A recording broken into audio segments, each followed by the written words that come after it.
No Never. matter how you move, get it done. No matter how you move, get it done. No matter how you move, get it done. No matter how you move, get it done.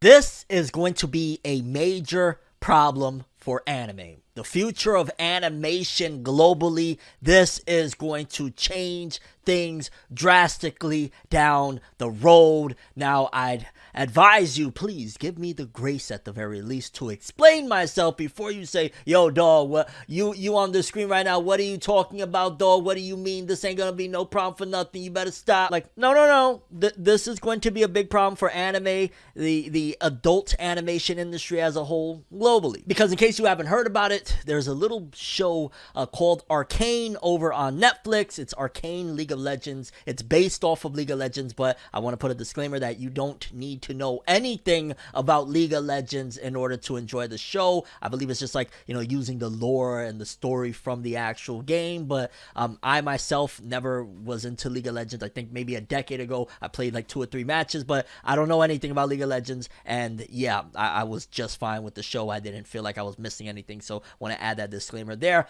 But Arcane, oh my god. Now, I'm somebody that has been known to be very critical, to say the least, of 3D CGI animation throughout my time of seeing it over and over again, and in particular anime. Obviously Arcane is not anime, but in particular in anime, things like Appleseed, things like just in general, when you see it, crossing over into 2D animation, 9 times out of 10 it's like, oh my god, get it out of here. What is this abomination? So I've never been a big fan of 3D CG animation, and I'm telling you right now that this CG, this 3D is very much so beyond acceptable. This right here can change everything. Honestly, the art style of this show almost to me look like animated paintings. Like, that's the best way to describe it. It's like really beautifully brushstroke animated paintings. That's how freaking unique and just out of this world this was. If you ain't know, Arcane, it took them 6 years to create this. They had to come up with the whole world design and whatnot, and this is what they came up with in 6 years. And I ain't gonna lie, it was money well spent, because this is innovative. Now, the first 3 episodes of the show, it focuses in on these kind of people that are in the slums. They're, committing little small crimes of like robbing things and whatnot. They're just trying to survive. A bunch of kids under this guy Vander, and yeah, there's like already a classist system where you see that like there's the council and there's the rich side of town and everybody is all well off over there, and then there's the slums, the underworld, so to speak, where everybody is just struggling and going through it, which is not far off from the real world. Every town you go to, there's going to be the ghetto, and there's going to be the rich side, the ritzy side, the people that got money side of town. And the first 3 episodes of this show is very different from the following, because this is like a 9-episode series. The first 3 episodes is kind of setting things up and whatnot, and I'm gonna say it straight up, if you don't fall in love with this show and feel like you are obligated to keep on watching by the end of episode 3, probably isn't for you. And I'm gonna look at you like, yo, dog, why isn't this, why this ain't for you? You kind of sus right now. Like, what type of taste you into, dog? Because by the end of episode 3, that was the hook for me. You ever heard of like the 3-episode rule? Give Arcane the grace of a 3-episode rule, because by the end of the 3rd episode, I was just like, holy, what did we just do here, Netflix? Oh my god. Because without getting into too many spoilers, it was just massively insane. Everything changed from that episode moving forward. New characters were introduced after that. It ratified the entire story as a whole, and just in general brought characters to a certain developed point of, wow, this character went from kind of crazy to, oh my god, they're batshit crazy. And I want to dive into a couple of characters. I guess for starters, just quickly to talk about Vi. Pretty awesome character, seeing her growth. Honestly, she's kind of somewhat, for the most part, the same character throughout the story. She's basically the big sister that is trying to protect all of her quote-unquote siblings. She's kind of like, the oldest one, so to speak. Vander's the father figure, and she's the one that kind of keeps everyone at bay, and ultimately has that, I don't want to say like Naruto-esque story, because one of the major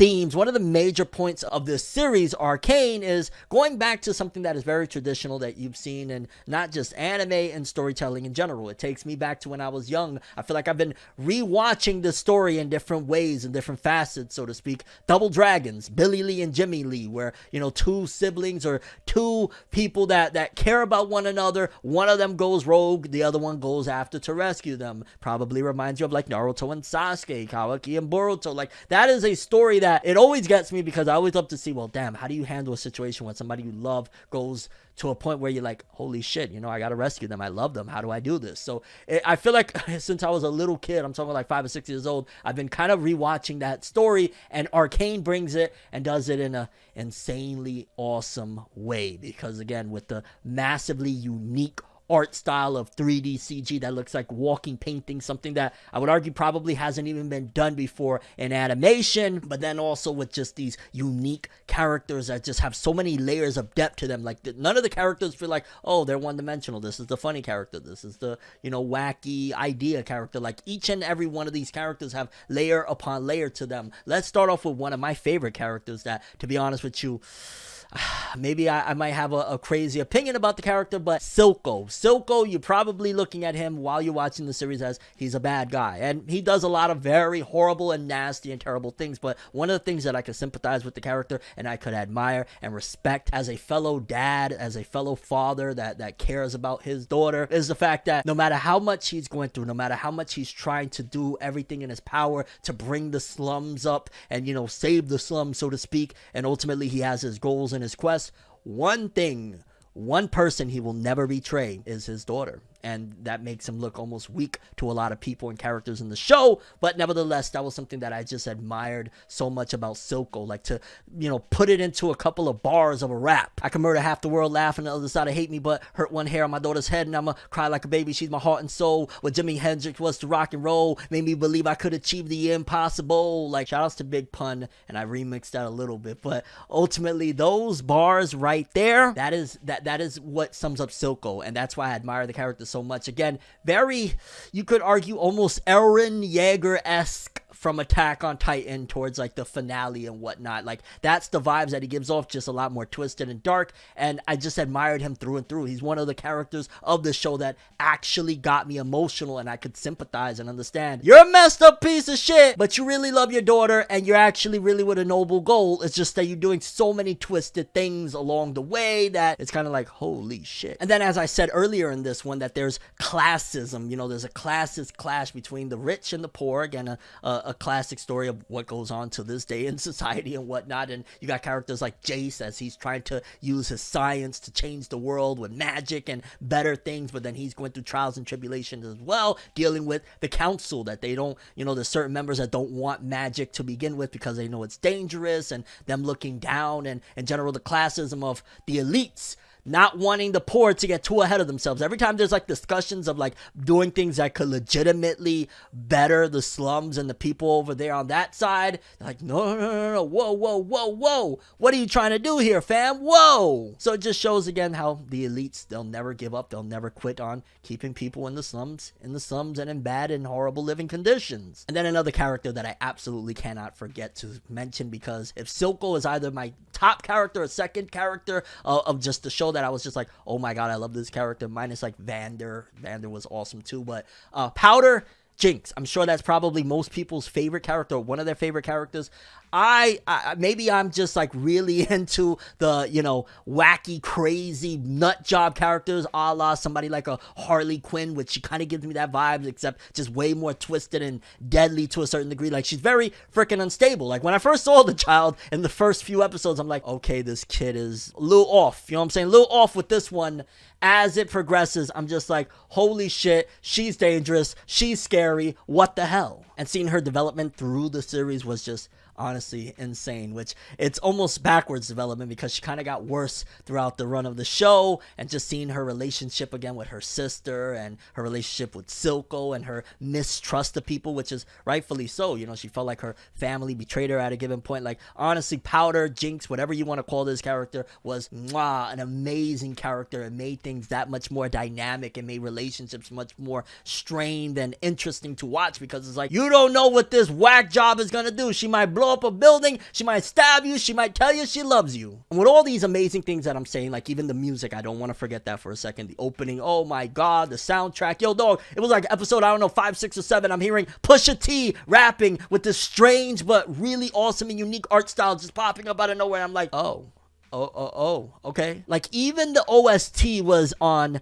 10.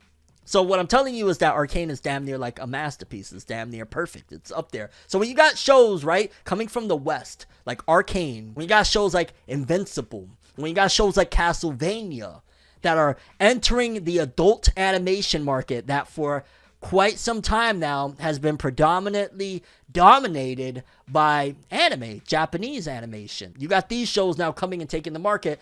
I could see myself, because I'll never quit on anime, right? Like there'll never come a day where, oh, ForneverWorld don't rock with anime no more. If there comes a day, then you know something has terribly gone wrong in the timeline. They have really twisted up the timeline, and ForneverWorld's like, not anime, no. But you know how there's like 2 or 3 shows every anime season that are like really awesome, and then there's probably about 3, 4, 5 ones that you might continue watching just because like, hey, it's enjoyable. They're not great, but they're enjoyable. I could see myself at some given point down the road saying, okay, I'm going to watch those 2 or 3 shows, and then I'm going to watch that new Arcane show or whatever it is that is like Arcane. I'm going to watch that new Invincible. I'm going to watch that new Castlevania. And right there, that's cutting down on the amount of anime that I'm watching. And this is somebody that, hello, if you see this, very, very massive anime and manga fan. Now imagine the casuals that they only watch 1 or 2 shows. They're only watching, they love adult animation with really insane action, mature themes and whatnot, but they ain't watching 5, 6, 7 shows. They're watching 1 or 2,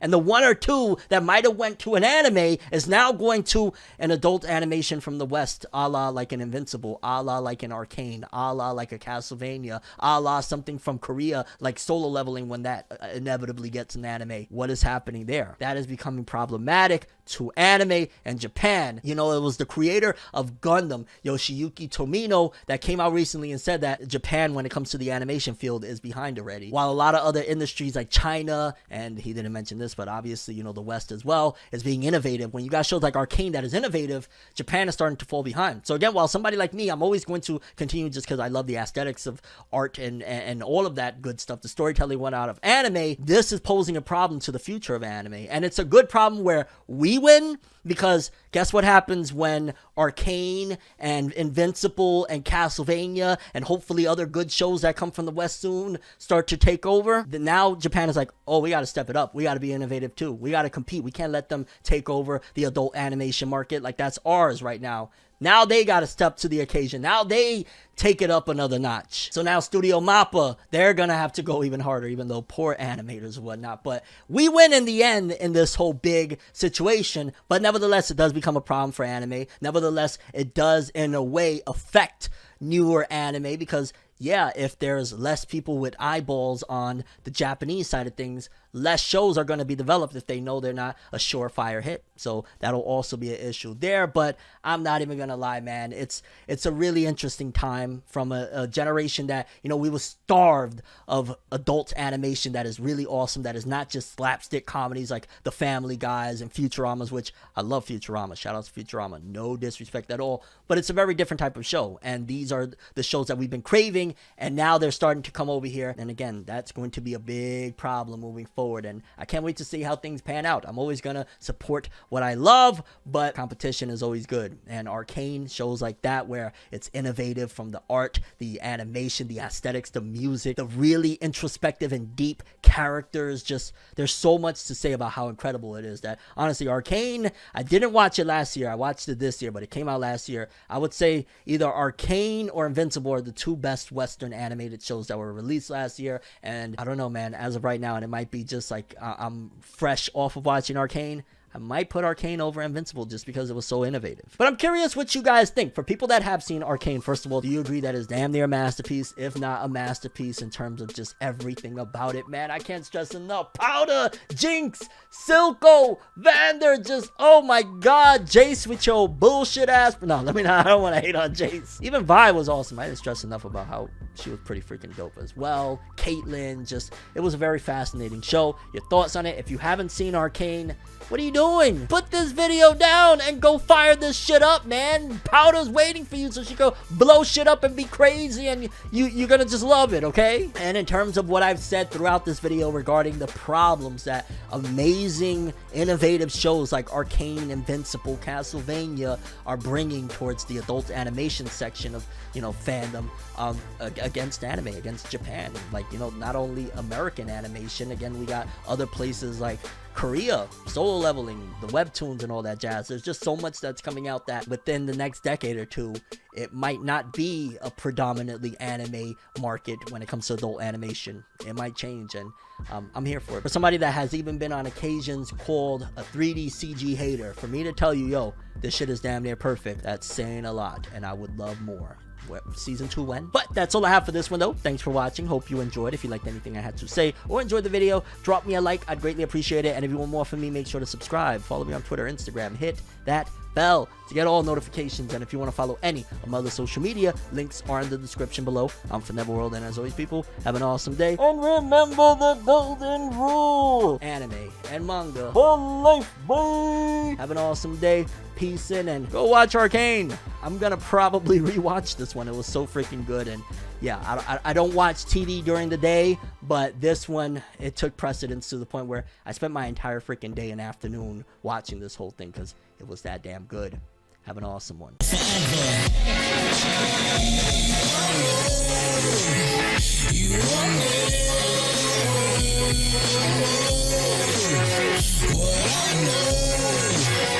So just go.